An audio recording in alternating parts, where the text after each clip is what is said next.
Let's get started with item number 28. 28 is going to be a USDA choice. This is a USDA choice beef chuck pot roast.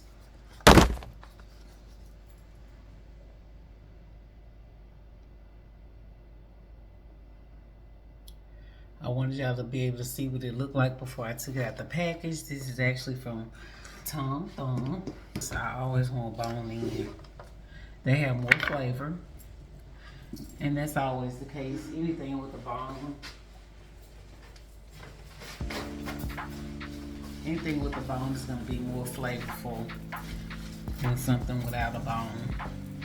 But this is what we have, and tomorrow is Sunday, so we're going to make us a nice Sunday dinner. However, for the purpose and intent of this video, I'm demonstrating to you yet another item that you can have for your holiday table, a chuck beef roast.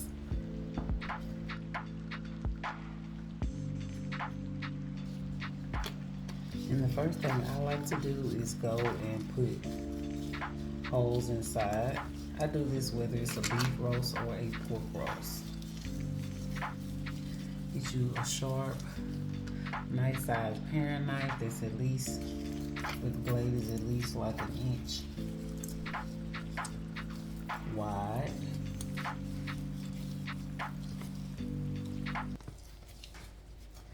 And dig some holes inside. Guess what's gonna go in here? Guess what's gonna go in these holes I'm digging, y'all? If you've watched me before, you probably know, because I do not cook a roast without doing this.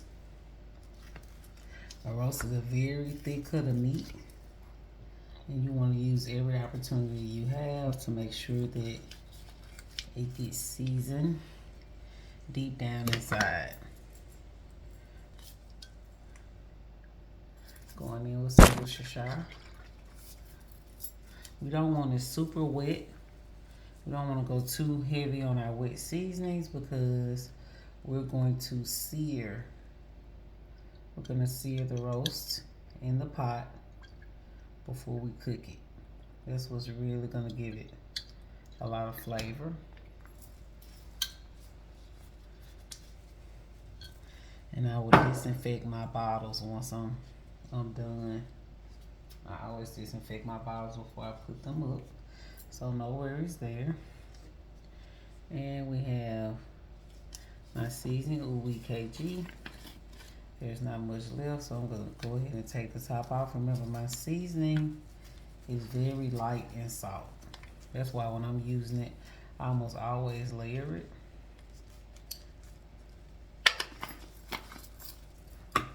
I'm going to use some paprika for smokiness. A lot of people like to put bell pepper on their roast. I don't. I like my roast to taste more like either roast beef or steak. So I don't put all the bell peppers on there. I want to be able to carve it like a steak. This is celery seed. I'm really just putting this on here because I have it out. But it will add a bit of freshness, a little brightness to it. And then I don't need any pepper. I'm coming with the garlic powder and onion powder. There are no garlic cloves in the refrigerator. None. I'll season it pretty heavily. This is just garlic powder and onion powder because it's a big piece of meat. You want to make sure that it's seasoned well.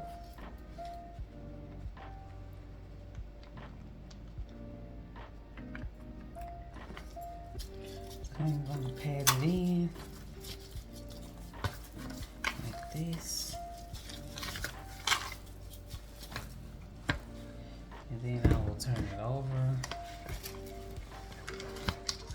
and do the other side. I'm doing this tonight so that it can rest in the refrigerator. I'm not going to use any more Worcestershire.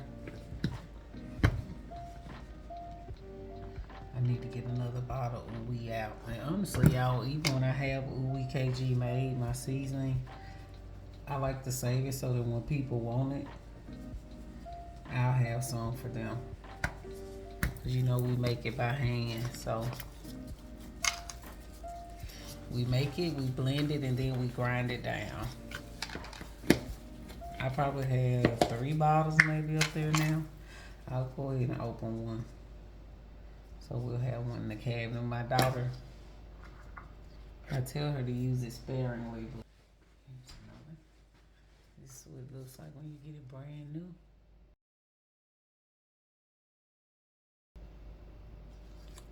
Ooh, EKG. Y'all, let me take a commercial break for my seasoning and tell you my customers put this on their grits. They put this on their eggs. They put this most recently, I found out, on their popcorn. Wow. So if that doesn't say a lot, I don't know what would. They put it on their popcorn. I said, what? She was like, yes, ma'am, I need to get some more. I need to get some more of that seasoning.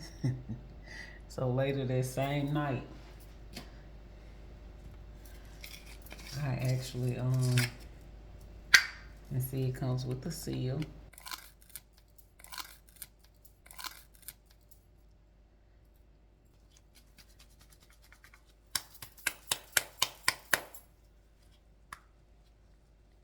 Remember, this is made in-house. So in the store, your seasoning doesn't clump as much because it has additives and whatever is needed. I'm not going to even try to pretend like I know the technical name. But basically it has stuff in it that keeps it from clumping together. We grind it down, but then after, if it sits and it's not being shaken for use, it get a little clumpy sometimes. You just break it up. Yep, I'm not gonna do a lot to this. I want it to taste like steak. So there we go. We're gonna let this sit in the refrigerator overnight. And I'll show you what you're gonna do with your holiday beef, choice beef chuck roast. All right, y'all, here is our prime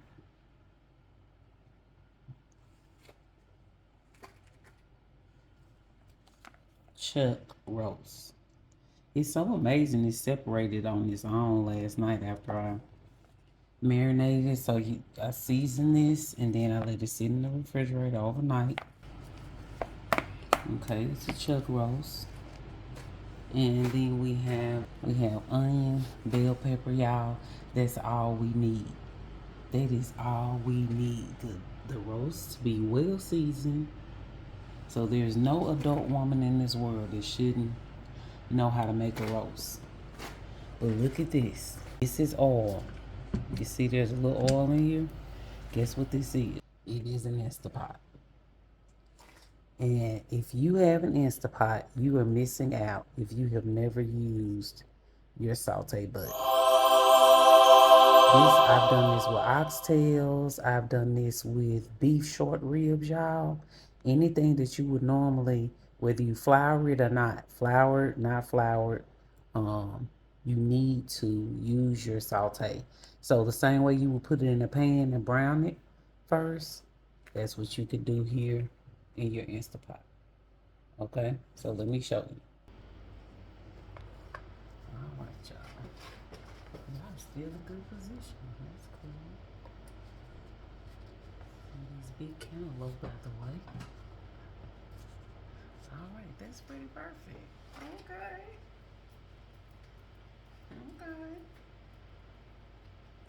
Okay. I'm so glad I'm almost done. So the first thing you want to do, let me turn y'all down.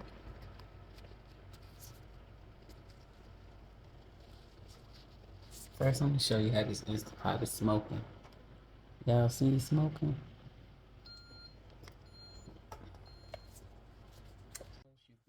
Okay, y'all. I decided to just go ahead and give you all a voiceover for this portion because my camera was pointed down. I didn't realize how far away my mouth was from the microphone, so I sound a little far. What I'm doing here, remember that the roast was seasoned. the night before and put in the refrigerator overnight. So after I take the roast out of the refrigerator, especially when you're going to sear meat, you always want to let it come down, or I should say go up in temperature some. What I mean is that you never want to cook your meat directly out of the refrigerator, especially beef. So I've taken it out after it's marinated overnight. I took it out and let it sit out for about 30 to 45 minutes just so some of the chill could wear off the meat, so that when I get ready to put it in a hot pan, it would actually create a sear instead of steaming. Okay. So what I'm doing here is I'm flouring. I'm dusting the roast in flour so that when I get ready to put it in the oil, it's not only going to enhance the flavor because I'm creating a crust. You're going to see at the bottom of my pan, I'm going to have a crust because I've floured this roast. And when the flour adheres with the oil and then you have the juice and the fat from the beef, that's flavor, right? And I was explaining to you all that my brother asked me about oxtails. I even do oxtails this way. But let me just show you really quickly. I want you to hear how this InstaPot is sizzling.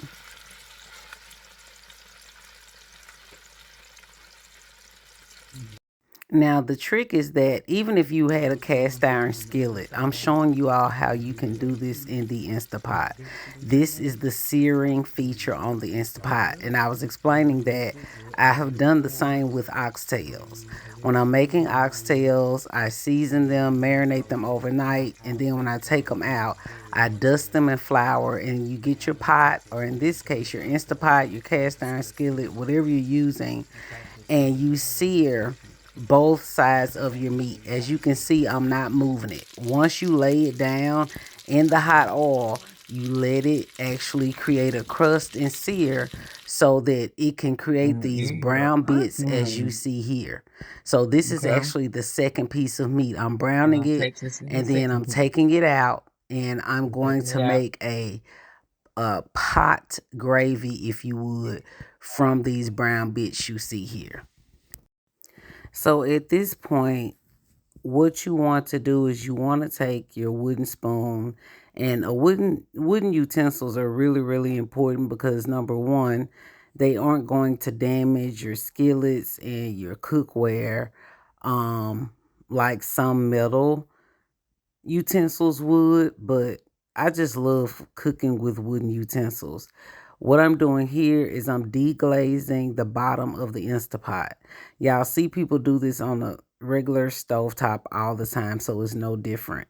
Now, because the bottom surface of this InstaPot is so hot, I have to really give it some pressure to deglaze the bottom of this pan.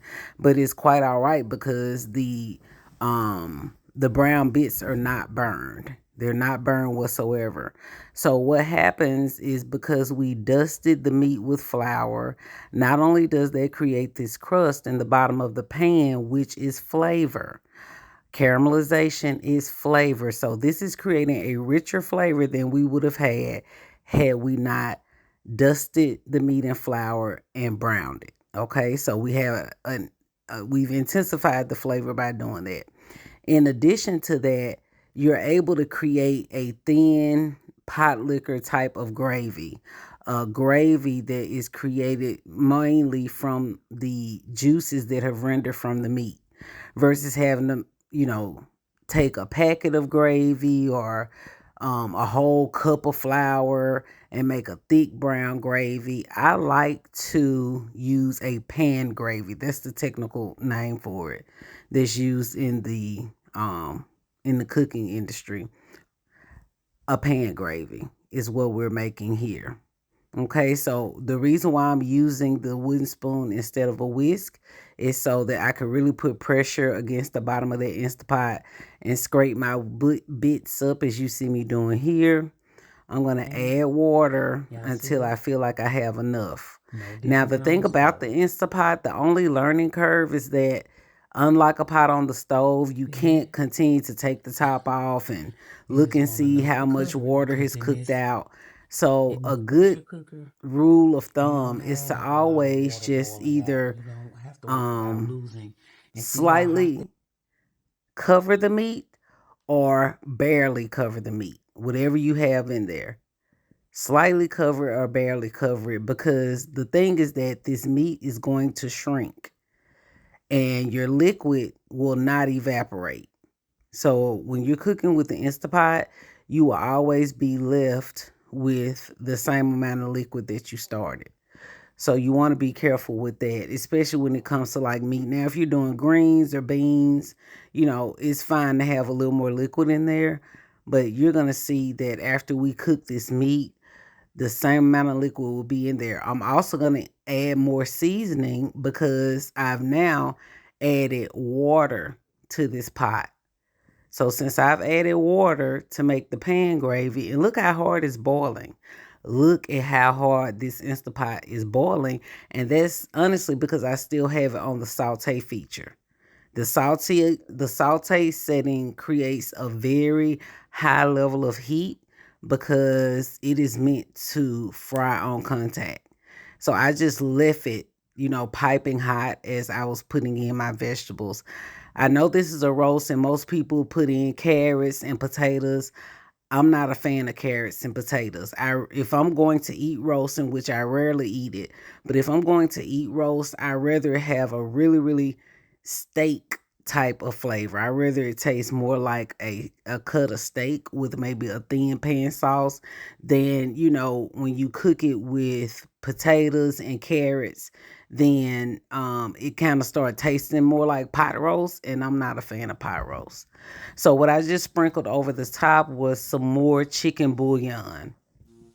That's the Maggi Pollo chicken bouillon that I put on the top to help season the pot a little more because of the water we've added. Okay, so I really could have stopped here with the liquid. These are all the vegetables I'm going to add. Again, I want to be able to enjoy it like it's a steak. This last little bit of water I really didn't need. You see how it's more water than it is meat now? The water has come over the top of the meat ever so slightly. Well, I really just added that extra water to have the liquid to stir in that extra Maggi Pollo chicken base, but I really didn't need it. So but you'll see in the end. The thing about the InstaPot again, as long as you don't over season, it is fine. Just make sure you season your meat adequately.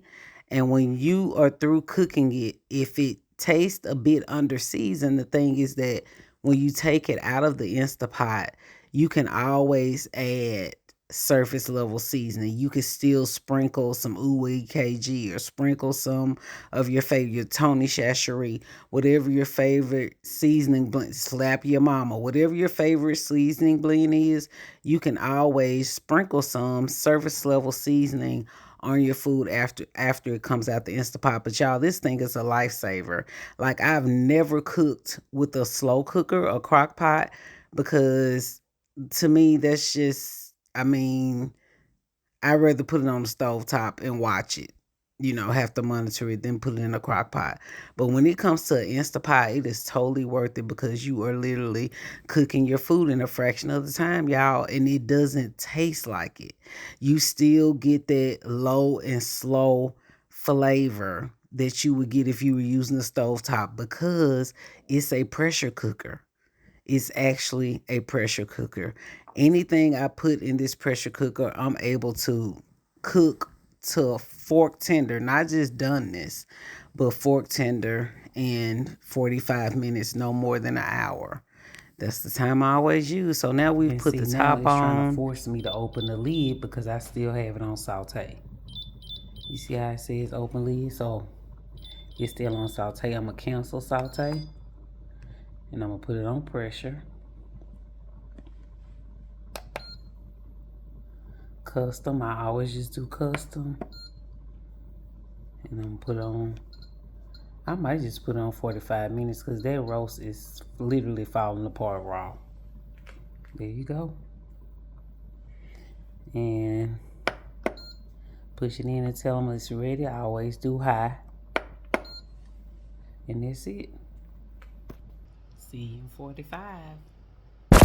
All right, y'all, we're back, and this is what it tells us.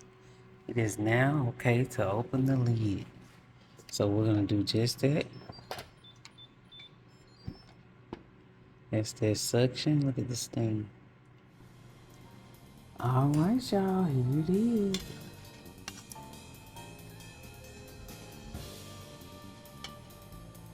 Beautiful, beautiful Chuck Roast.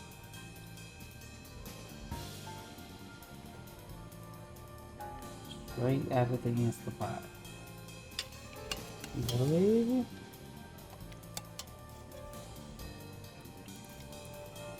All we have to do is season it overnight and let it go.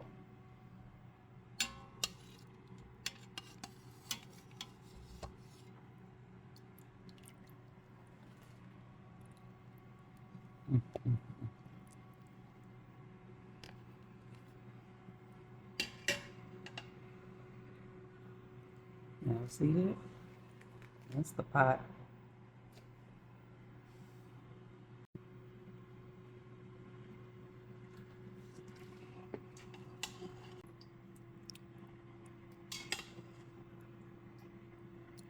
And keep in mind, like if you wanted to do something like a gravy pad or whatever, you could have.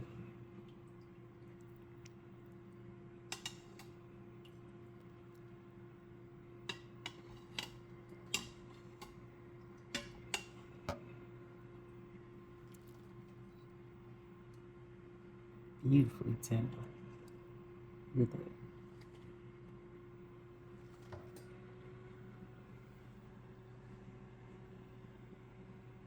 Look at that.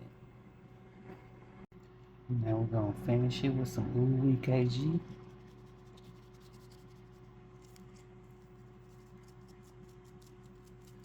Remember, ooey KG does not have a lot of salt in it.